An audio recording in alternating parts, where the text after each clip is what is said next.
everybody, and welcome to my channel. Today we are doing a manga collection slash shelf tour. It's been a while since I've done one of these. I did it last year in 2023, but I think a lot has changed, and also the location has changed. I have moved to a different place, so my shelf setup is a little bit different.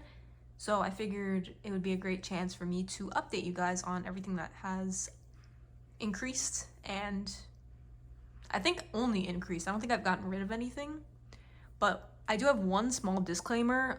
There are a couple of series that I left at my previous abode that I need to go get that are not going to be shown in this clip. I'm going to include some b-roll of it. I'm pretty sure the series that I'm missing are Tokyo Mew Mew, which is one of my like nostalgic shoujo magical girl series from like the 2000s, as well as Sugar Sugar Rune and Shugukara. Those are the three that I don't have with me right now. But without further ado, we can get into the shelves. Here's a little sneak peek of everything. So this is the first shelf.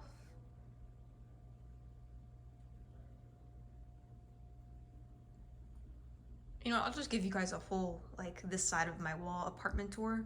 This is the TV. We have like games here. I'm gonna walk this way so you don't see my reflection in the TV.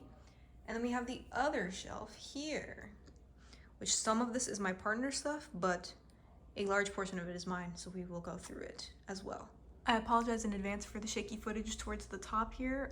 My tripod does not reach this high, but I will do my best to stabilize it in post. But at the very, very top of the shelf, I have my box sets. So first we have my Princess Jellyfish box set, which is honestly one of my favorite josei series. It's about these girls who live in this like apartment complex that is under redevelopment procedures, I guess. Like they're looking to redevelop the place, but obviously they live there, so they don't want that to happen. And it follows this girl specifically. She wants to be an illustrator and she really likes jellyfish, and then she meets this person who wants to actualize her dream, and it's kind of chaotic, but like in the best way possible, and they're all adults, and that makes it a lot more relatable for me personally. So I really recommend Princess Jellyfish. Then we have Toilet-ban Hanako-kun, the first box set. A lot of my friends always like ask me like, what is this? Like, why is he bound to the toilet? So basically the story follows like the myth or like legend where like if you go to the toilet that Hanako-kun is like at, if you say a wish 3 times, he'll grant your wish. So that is why he's bound to the toilet.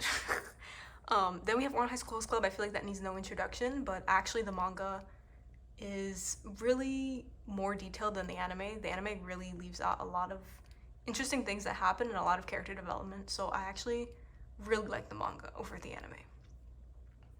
Here we have the first shelf. This is like my Shonen Jump shelf. First we have my guys here, the Hayakawa family. They must not be separated, and I have a Smiski that's like sitting with them. I don't know. Anyways, we have Chainsaw Man right here. I have all the ones that are currently released right now. I have not kept up a lot with part 2, but I really want to get into it. Once I have more of the physicals, I'll definitely like reread and catch up, because I think like probably this is around where I stopped reading like weekly. But yeah. Then we have Dandadan, which is getting an anime in October, so y'all better be streaming that. Basically, it is about this girl who believes in spirits and this guy who believes in like aliens and the occult, and they kind of like challenge each other to see if the other's beliefs are true, and it turns out they are. And a lot of crazy antics happen with a lot of crazy other characters. And I think if you like Chainsaw Man and like the craziness of it, you would really like this. This is a lot more lighthearted than Chainsaw Man though. Like not a lot of traumatic things happen in Dandadan compared to Chainsaw Man. So yeah. Next we have Parasite, which is like kind of a classic and pretty popular, I think, with like the anime that came out in recent years. Kind of like the blueprint for like the Tokyo Ghoul thing, which I actually have Tokyo Ghoul, so we can talk about that later.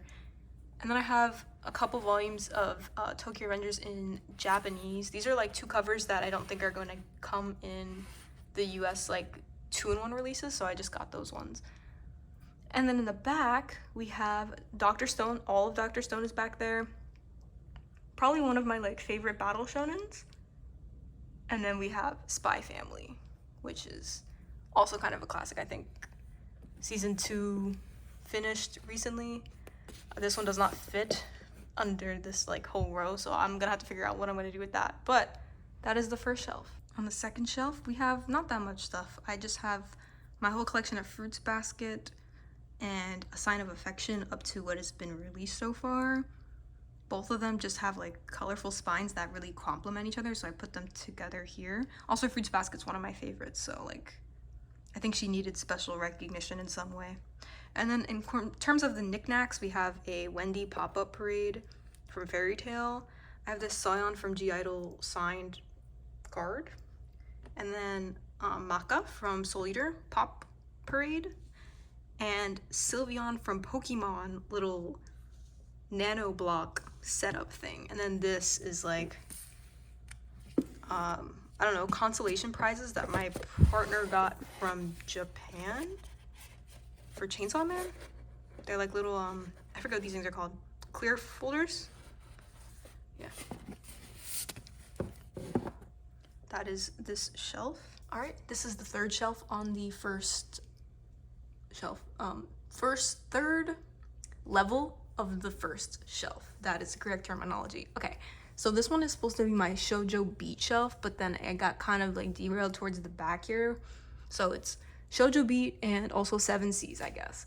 So we can start from the back. I have Full Moon, the full set.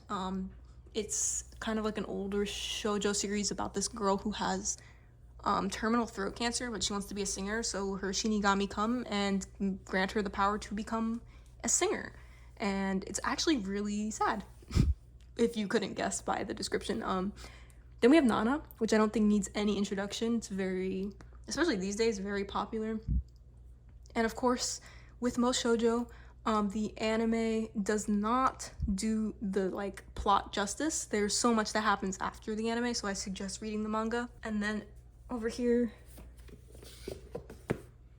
I don't know if you can see, I have 1 volume of Vampire Knight. The story behind this is that I went to the thrift store and I immediately like clocked this. It was like a shelf full of things and I was like, look, it's Vampire Knight. I was like, I feel like I have to get it. It was only like $2.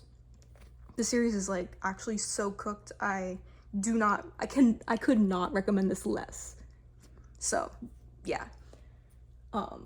Then we have We Were There, which is actually a series I can recommend. It's another like romance, but more on like the mature side, and it also like follows it starts off with them in high school, but there's like a time skip and it goes into like their adulthood, which is always pretty interesting. And then we have QQ Sweeper, which is the prequel to Queen's Quality, which is on a different shelf. I know that's pretty backwards for them to be separated. And I thought about that when I separated them. They will be put together eventually, I think. Maybe. We'll see. Back to the front side of the series, we have Kami-sama Kiss.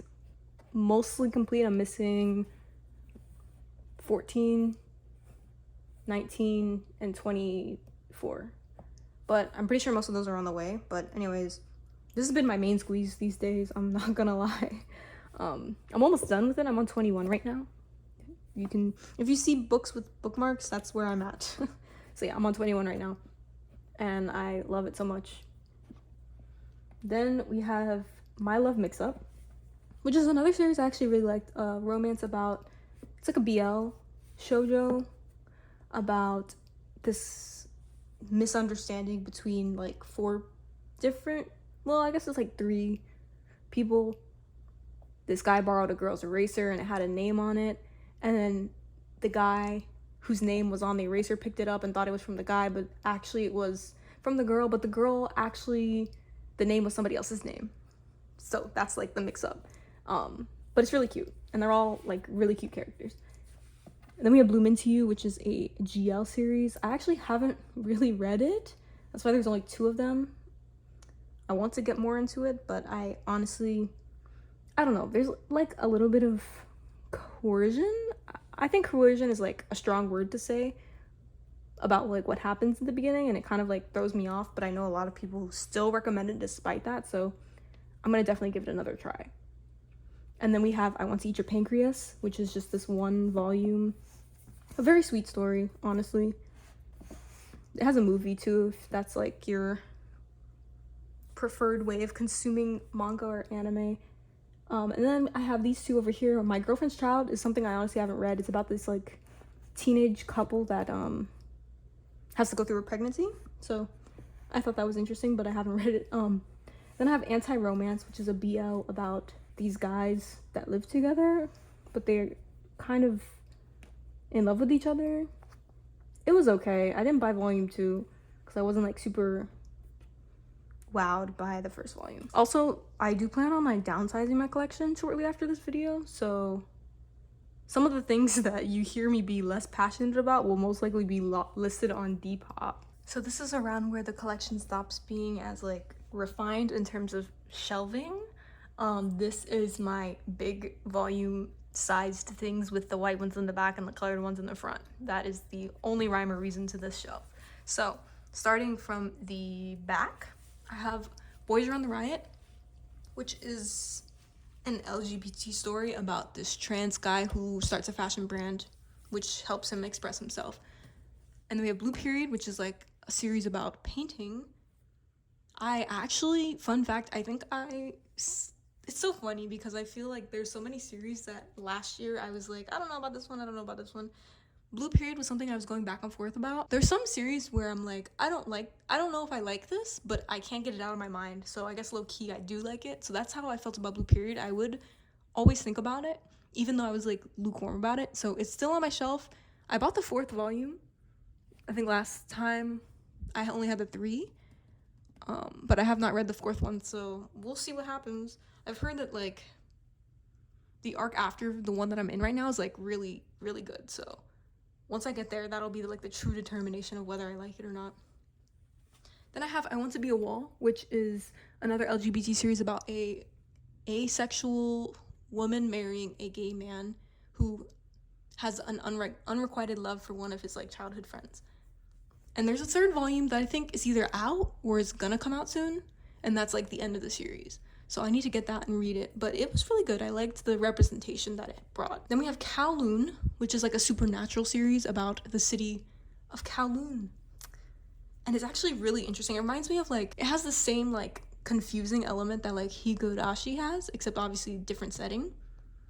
So if you like Higurashi and maybe like less gore, I would probably recommend that. It's also kind of mature, I guess. And then we have Wotakoi, which I think doesn't need much of an introduction. It is a josei series about workers that like anime. Then we have Yakuza Fiancé, which is another seinen series about yakuzas getting married. Well, being engaged, yes.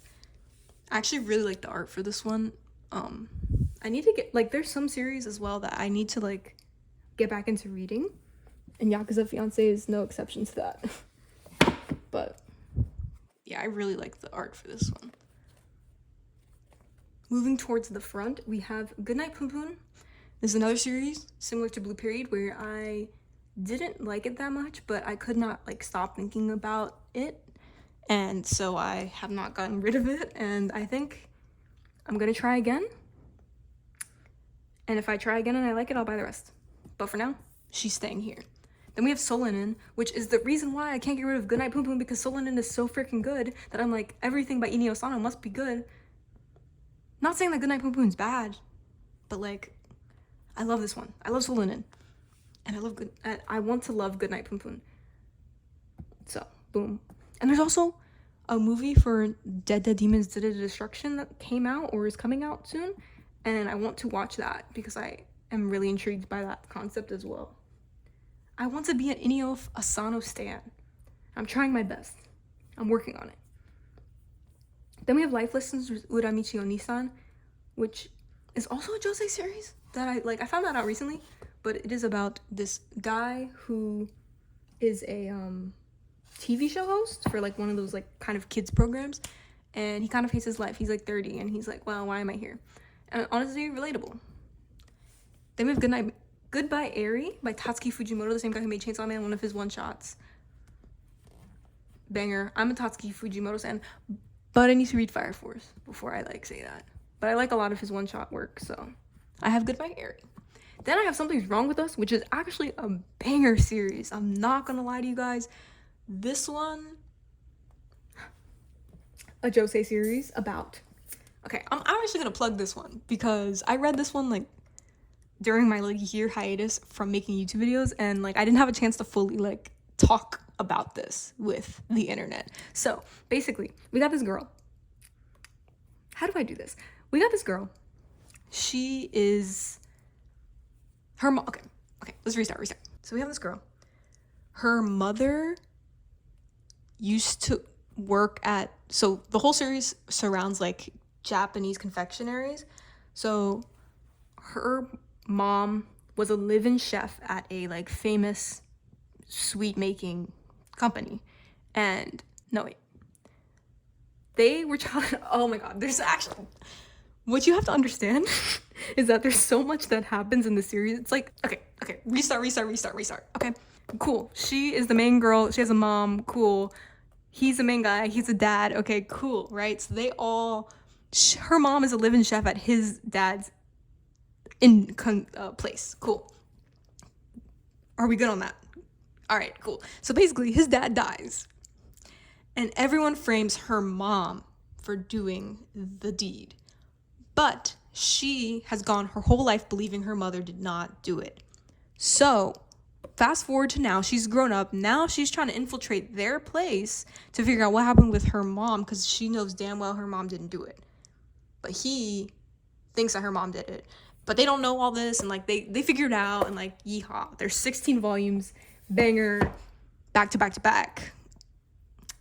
Plot twist after plot twist. I really liked this series. So that is I don't think I did a good job at plugging it because I messed up several times, but trust me, please. Next we have Neighborhood Story by Ayazawa, which is the prequel to Paradise Kiss, which is right here. And how fun is that? I haven't read this one, I'm not gonna lie. But I did read Paradise Kiss, and I love Paradise Kiss, and I also love Nana. So I felt compelled to get this.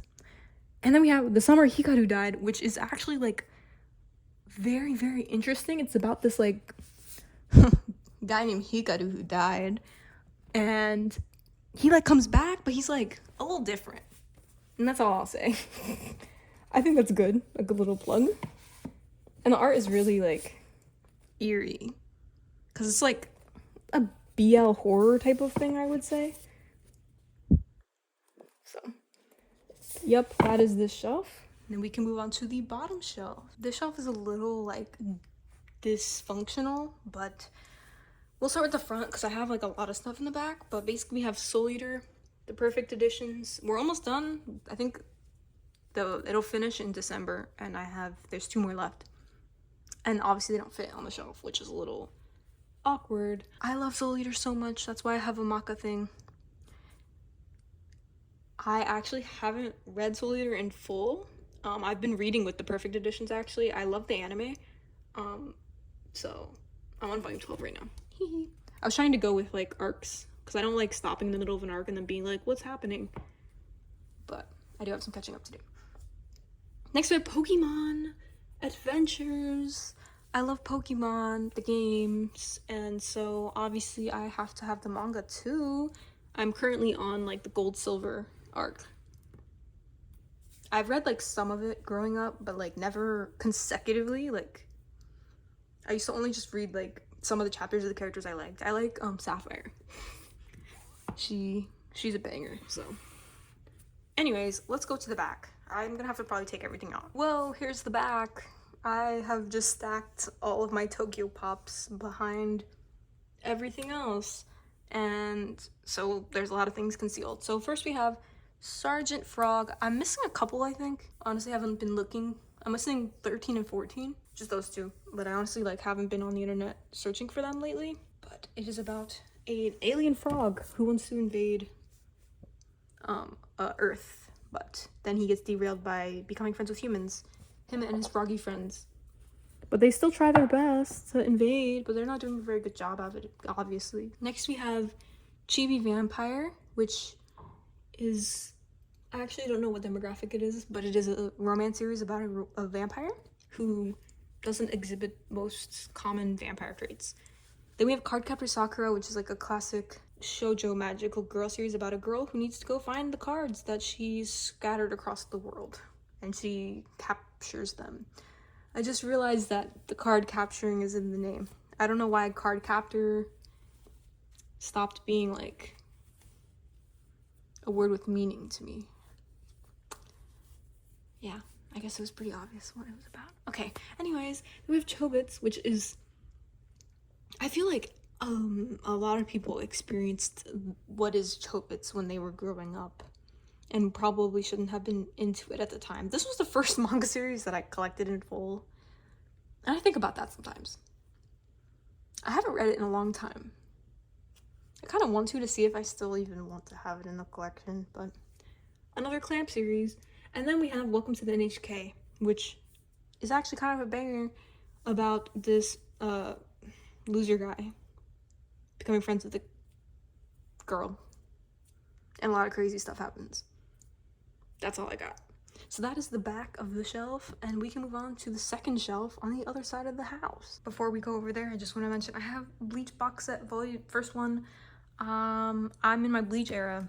Fun fact, I bet nobody saw this coming. I didn't even see it coming, but I started reading it on Shonen Jump, and I was like, I kind of like this, but I think I would be like better at reading it continuously if I had the box set, so I bought it. Well, no, I didn't buy it. I requested it for my birthday gift, and I received it as my birthday gift. That is the truth, but there we go. All right, so we're here on the other shelf. We're gonna bypass all these regular books. Those are not mine anyways. This one is my partner's shelf, but like most of this either I got for him or is mine that I gave him, so we can talk about it. So we have Tokyo Ghoul, which is actually his favorite manga series, which I really like, but I felt like I didn't need to have in my collection anymore, so I was like, do you want it? Because it's your favorite. So he took it. Cool. I feel like if you like Tokyo Ghoul, I would really recommend Parasite, which is something I actually consider one of my favorites. And if you like Parasite, I'd recommend Tokyo Ghoul, because it's like a way more like detailed and longer series about like a similar concept that Parasite goes over. Then we have Chojin X, which is obviously by the same person who made Tokyo Ghoul. I've never read this, I don't know what this is about, but he bought it because it's Shueisha. Then we have Full Metal Alchemist, another series I haven't read. Bleach, the like special 20th anniversary edition. I bought this for him because he's the reason why I'm into Bleach now, because it was like when the what is it called? 1,000-Year Blood War anime arc started airing. I watched an episode with him and I was like, this is kind of cool. I want to know how we get here. So that's how I got into it. And then I bought this for him because it was like something that we were sharing an interest in at the time. Then we have Death Note, which was mine. Everyone knows Death Note. I actually really like Death Note, but I was ready to part ways with it. But he said, no, I want it. And I was like, okay, you can have it. We're at the final stretch of the manga collection video. We have this shelf, which was originally, hear me out, I originally wanted this shelf to be the shojos, series that you don't think are shojos but are actually shojos, right? So I had Banana Fish, boom. I had Queen's Quality because I felt like it fit the script. I need to probably bring QQ Sweeper over here. And then I had this lovely gem, Chihai Furu. I know Chihai Furu is technically not a shoujo, blah, blah, blah, but it's a banger. I feel like people probably don't think it's like a show made by women for women, so it's here. But then I was consolidating my shelves and I didn't know where to put all the rest of the stuff, so we definitely lost the plot somewhere. But it's okay. Everything is still welcome. So we have Banana Fish, which I'm really need to like get back into because I watched the anime and then bought like Banana Fish had like a similar effect to the thing I was talking about earlier about like when I was talking about Blue Period and Goodnight Poon Poon, except like I knew I liked Banana Fish, but I wasn't sure of how much I liked it until like I couldn't stop thinking about it, and like it pained me every day. I woke up and I was like, wow, I can't believe Ash had to experience all those things in his life. So then I bought the manga, but I have not gotten too deep into reading it. I feel like reading it's gonna be way better than the anime, because obviously like adapting 18-19 volumes into 24 episodes is, you're obviously gonna miss a lot of details. So boom. Then we have Queen's Quality, which is the sequel to QQ Sweeper, which was on the other shelf. It is a like action shojo about these people who sweep like the minds of people, and that is all you need to know. And then we have How to Be Relationship, which I actually was like pitching to one of my friends this past weekend. It is a romance series about these two girls. I don't remember their names, I'm so sorry. This girl and this girl. And they're just navigating like relationship, and I like the series a lot because it's not one of those series where the characters are finding, like, the characters come into the series knowing that they're lesbians. Like, there's no doubt about that. They're just like being in a regular relationship and they happen to be gay, which is like pretty refreshing. And then like there's just so much that happens with like not just them being in a relationship, but them being outside of the relationship and stuff like that. So I actually really recommend this one. Now looking towards the front half of the shelf, we have Sailor Moon, a classic, does not need any introduction. I love the way these volumes look. I truly love the way those volumes look. I actually love the way all of these look. They are all like white with a hint of color. That is very cute. Anyways, then I have a Condition Called Love, which I think the anime came out pretty recently. I did not watch it. I am so sorry.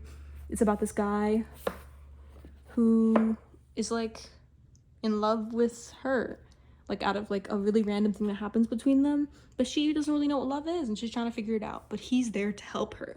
And it's pretty cute to see her like slowly fall in love with him. I only have the first 4 volumes for now. I need to like determine how I feel about it, if I want to get more, if I want to stop. Then we have Lovesick Ellie, which I have the whole thing. It's about this girl, another like romance series about this girl who is like, she sounds like the average K-pop stan on Twitter. She has a burner Twitter account where she posts like really questionable tweets about the specific guy at the school, and the guy at the school finds out, and then they like end up actually dating, and it's kind of cute. Kind of cute to see like the Delulus on Twitter like finally have a happy ending, I guess. And then last, I have Chihai Furu. I love Chihai Furu so much. I just watched the anime and it's so good, and I'm reading like what happens after the anime right now, and it's so good, and I'm so happy about it. It's about this girl. Well, it's about these kids, and they play this game called Karuta, which is like a Japanese like traditional card game, and you know, she's just trying her best. That's all that matters, is that Chihaya is trying her best, and that's it. That's all I got. I love Chihaya Furu. I'm gonna probably make a like more detailed discussion about it once I like finish the manga, but that is the shelf. All right, and now we're on the final shelf. So at the back we have good old, not always reliable, Tokyo Revengers. God, Tokyo Revengers. I think about her sometimes, and I think about how much better my life could have been. But it's not. So here we are. I have all of the ones that are currently released, and I plan on getting all of them. And I will reread it and like make my like true decision on how I feel, because I haven't read it since it finished, and I was reading weekly by the end of it. So I want to read it from front to back and see how I truly feel.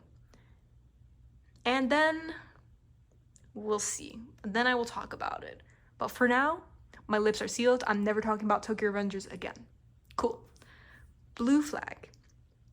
A nice little shonen romance about, it's like a love polygon with a couple of queer people whose loves are not requited, and talks about how they like handle that. And I actually really like the series. It's short and sweet, to the point. I like the ending.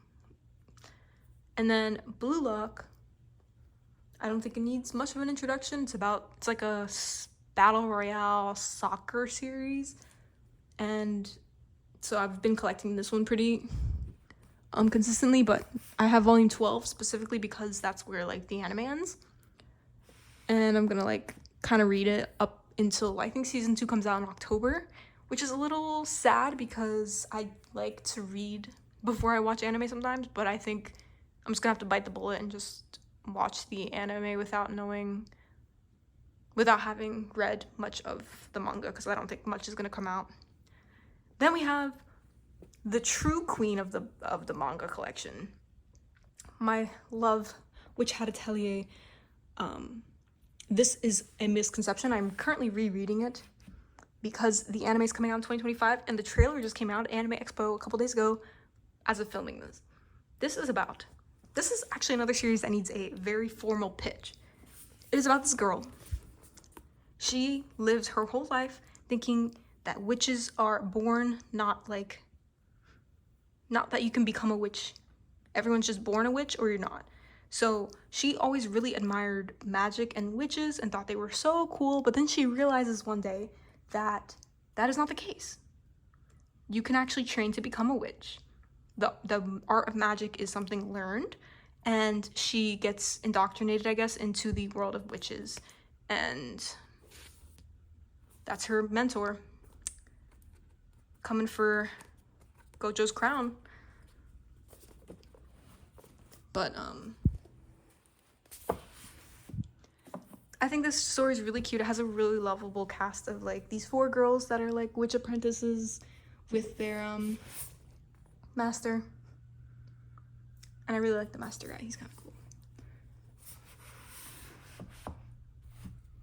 And the last series on the shelf is something I have actually been thinking about lately.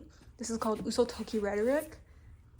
It actually reminds me a lot of Apothecary Diaries. So if you like Apothecary Diaries, I would recommend this one. It's about this girl.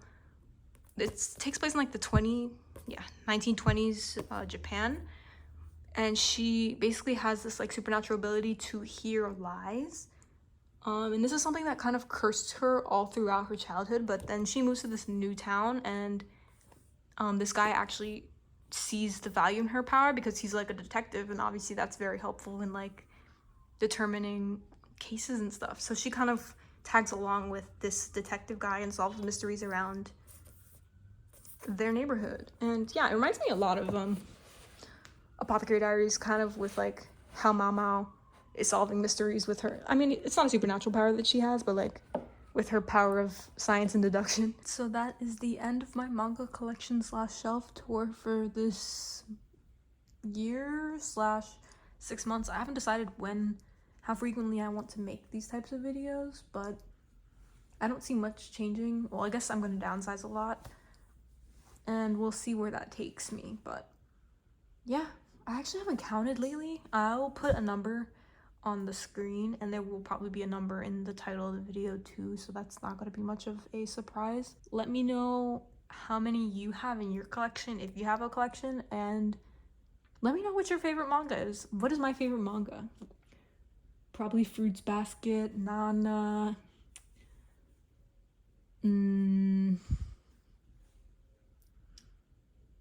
Yeah.